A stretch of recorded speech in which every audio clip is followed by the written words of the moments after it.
What camera do you use? What phone is this? What lens is this? What lighting is this? What microphone are you going to buy? All of these questions about tech and equipment and gadgets and devices. All these questions most creators get, or most people in the creative industry get from other people. And they're all valid questions because a good equipment or good device helps your creativity, helps your output, it helps your content look and sound great. And I get all of that. But you can't always go after buying what is new or what is top notch or top level or every other new gadget that comes out, because there's tons and tons of new stuff coming out, and there will always be some new camera or new lens or new phone or new something or new microphone. There's always going to be something that will come out, and you can't buy everything. You can't use all the equipment in the world. And I feel like at some point you have to stop asking what equipment is this, and you start asking, how can I make the best of what I do have? How can I make the best of my camera? How can I get the best out of my phone or my microphone or my laptop or whatever device that you have? I myself, I don't use the most top of the line equipment. I'll show you all the specs of my current camera. I use the Nikon D600 and my phone is a regular Vivo Android phone, and I have a basic lapel mic. I'm going to show you all of this in the B-roll. So I use all of these equipment, and even though they're not like my ideal or my dream equipment, but that's what I have at this time. When I do professional photo shoots and video shoots, if I need to, I can always rent whatever I need, but this is my personal camera and I've been using this for years. It's really, really old and beat up. All of these things are very old and very beat up, and I've used them to do so much. I've done commercial level type jobs with this. I've shot family and friends, and it hasn't failed me. And I even got a couple of comments here and there. Okay, what camera is this? Okay, what have you done differently? Someone even commented some videos ago and said something is different about your content. What have you changed? And I didn't change much.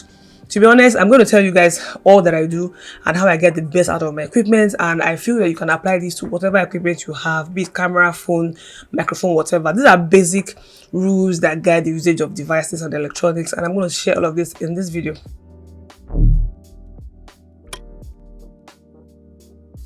If I see my face and my content for the very first time, hi, my name is Sky, welcome to my channel. Over here, I talk about minimalist lifestyle, creativity, and productivity. Everything is easy and minimal and chill, so if you like the vibe, please consider subscribing. So the first thing you have to bear in mind when wanting to get the best out of your equipment is that there is no best anything. Sometimes you come on YouTube or online, you see best camera under this, best phone, best this, and best that. Nothing like best, because there's always going to be upgrade. There's always going to be something new, some new feature. There's always going to be something that will be more than what you have. There's always going to be something, even tomorrow. For people who use iPhones, you can bear witness. You have the best phone today, and in a few months' time, there's something else coming out. So there's no best. So bear that in mind, that there's no best. The best equipment in the world is the one that you currently have. The best device, the best phone, the best camera, the best lens, the best lighting, microphone, whatever that you need in this world is the one that you already have. Which leads me to my very first point on how to get the best out of your equipment, and that is to know your equipment in and out. Now this takes time. If you get a new device today, it will take you a while for you to go through all the knobs and buttons and features and functions, what it does, what it doesn't do. I suggest you take time. Most people don't take time to go through their equipment in detail, to know literally every single thing, all its features, everything that's been programmed. If it's a phone, go through all the apps, go through everything, go online if you must, look at tutorials if you must.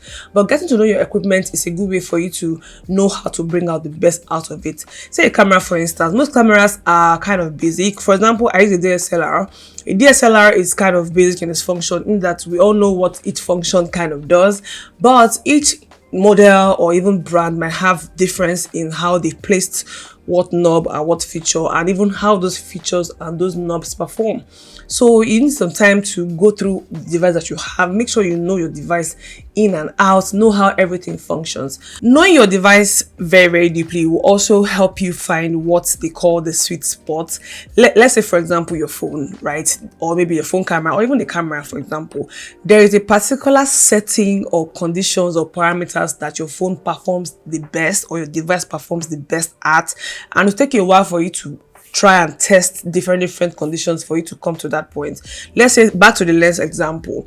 Even though the lens is basic 35mm lens, right? You can shoot anything with it pretty much, but it takes you a while for you to know what particular f-stop or particular lighting conditions gives you the most sharpest, smoothest, sweetest images or visuals. Same thing with your microphone. You need to understand, for example, what's the difference, or let me say distance, that the mic has to be from me or from you to get the best possible output. It takes time. So microphones you get, you might need to speak higher, some might need to speak lower. So all of these devices have their own uniqueness. So you need to practice to find out what the sweet spot of your equipment is, and that takes time and practice.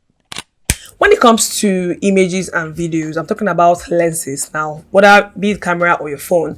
One very common thing that people don't do and they forget, and like it's something that is very small but can make a whole lot of difference, is to clean your lens. I know we're all guilty of this. Most people don't kind of remember to clean their lenses every time. It takes practice for you to get into the habit of cleaning your lens, but I promise you, cleaning your lens every time you want to take a picture or a video will go a long way in improving the quality of what you get out of that lens. Doesn't matter how expensive or how high-end your equipment is, or your lens is, or your phone camera is, if you don't clean the lens, your images or your videos are going to be blurry and just low quality. This next tip is something that as a photographer or a videographer, well, I think we're kind of used to it, or something that you learn while learning how to take pictures or videos. But even for a regular person, always bear in mind that getting the best quality light or the best type of light that you can lay your hands on is the best thing for your device. If you don't have enough adequate or good quality light, and you have to force your camera or your phone camera to do so much work trying to get or capture images, then you end up with, images or videos that are not so sharp or are not so high quality. So the more light you can get, the more quality light you can get, the better for your phone or your camera or whatever visual device that you are using. So always get the best possible light. For the longest time, I use natural light, and I think I still prefer natural light. It's my best kind of light. So if you are somewhere where you can access natural light, please do that. It's something that you don't have to spend money on. Face a window or be in a place where the light is really, really good and even, and you find that you get decent quality output. If you don't have good natural light, the next best thing for you to do will be to use some artificial light. So master, what light that you can lay your hands on, be it a ring light, a softbox like I have here, or whatever it is really. So just understand that lighting is your friend. So look for the best possible light to use, and your camera or your phone camera will give you the best possible quality. Now, when it comes to audio, microphones are very, very important. Now, before you think I'm referring to those big, expensive podcasty mic, those are great, and your voice and whatever you're saying or whatever audio you have will sound really nice and smooth and buttery. But for the most part, the average person might not be able to afford that, or just don't want to spend that much money on audio. That's fine. I can only use a regular Boya lapel mic. I'll put a picture of it on the side here so you can see. That's what I use. But there are a few tricks that can help you get the best result out of your microphone, however cheap or affordable it is. And what I do is this. First of all, again, that thing about understanding your device. Understand if you have a microphone, for example, that has different buttons or knobs on it, try to understand what those do. But for lapel mics like this, it's very simple. You just have the on and off button. Make sure the battery is good. Make sure if you are using a microphone that makes use of batteries, make sure you have your batteries always changed when they are due for change. Don't wait until your battery is almost dying out. That will also affect the output. So make sure you get good batteries at all times. I have a whole stash. I usually buy them in bulk so that I'll always have fresh batteries to change if I need to. Once you have that sorted out, make sure that you place your microphone properly.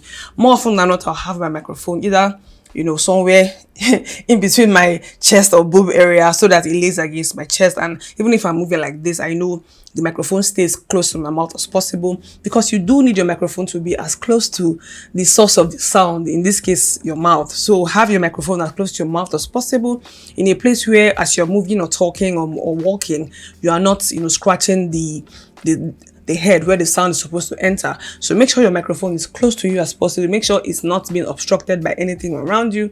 If I don't have it on my body, I usually have it in front of me while I speak, such that it's close enough for me to, for it to capture my voice while also being away from any disturbances. If you're a content creator of any kind, be it on YouTube or anywhere, or you do, web programs or podcasts or whatever, getting the microphone I feel is a must. I used to think I can get away without it. Even if you do vlogs, for example, and using your phone, yes, you can get away with your phone microphone. And most phones, most high level phones have decent microphones, and they can work for you for a while. But if you want to level up your content and you want your audio to sound decent and clear, get a microphone. This one I'm using is very, very affordable in case you don't want to spend lots of money on a microphone. But if you can splurge for it, why not? The better the microphone you have, the better your audio sound, and that's fact.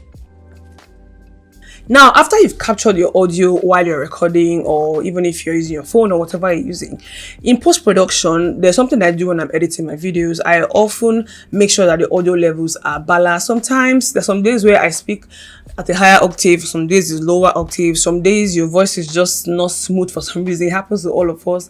But when you're editing, if you can go through your audio, make sure you listen very well and make sure that it sounds good, not too loud, not too low. If you're using background music, for example, in your video content, make sure that your voice is clear above whatever music you're using in the background.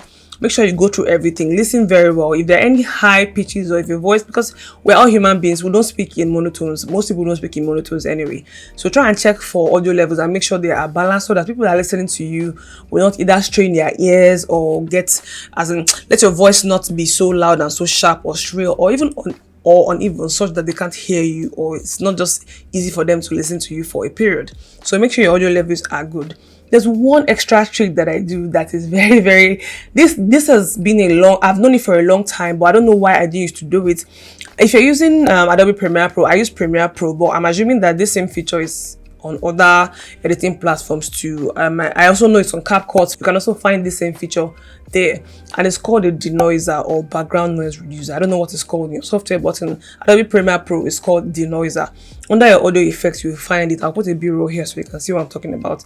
This one click of a button, you can significantly improve your audio, because it's going to reduce whatever background unwanted scratches and noises that you have in your clip. Sometimes you're recording in a place where you can't control how the surrounding sound is. If you have any people moving about, vehicles, whatever the sound is, or even the ambient noise, sometimes your microphone might even have some malfunctioning and you have some audio artifacts that you don't need in your content. So using this denoiser feature in Premiere Pro kind of reduces or even eliminates that.